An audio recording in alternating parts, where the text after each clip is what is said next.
নমস্কার। কেউ কথা রাখেনি, কবি সুনীল গঙ্গোপাধ্যায়। কেউ কথা রাখেনি।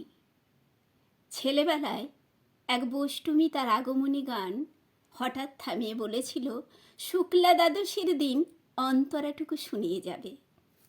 তারপর কত চন্দ্রভুক অমাবস্যা চলে গেল, কিন্তু সেই বষ্টমী আর এলো না। 25 বছর প্রতীক্ষায় আছি। মামাবাড়ির মাঝি নাদের আলী বলেছিল, বড় হও দাদা ঠাকুর, তোমাকে আমি 3 প্রহরের বিল দেখাতে নিয়ে যাব। সেখানে পদ্ম ফুলের মাথায় সাপ আর ভ্রমর খেলা করে। নাদের আলী, আমি আর কত বড় হব?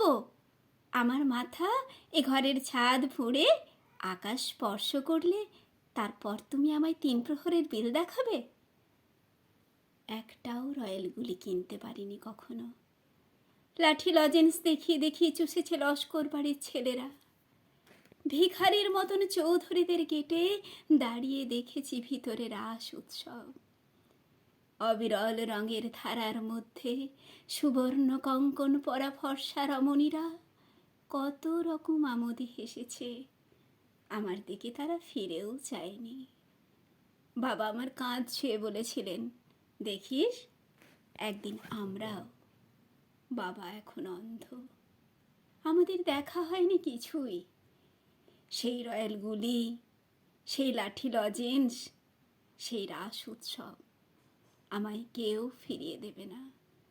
বুকের মধ্যে সুগন্ধি রুমালে রেখে বর্ণনা বলেছিল, যেদিন আমায় সত্যিকারের ভালোবাসবে সেদিন আমার বুকেও এরকম আতরের গন্ধ হবে। ভালোবাসার জন্য আমি হাতের মুঠোয় প্রাণ নিয়েছি। দুরন্ত ষাঁড়ের চোখে বেঁধেছি লাল কাপড়। বিশ্ব সংসার তন্ন তন্ন করে খুঁজে এনেছি 108টা নীল পদ্ম। তবু কথা রাখেনি বরুণা। এখন তার বুকে শুধুই মাংসের গন্ধ। এখনো সে যে কোনো নারী।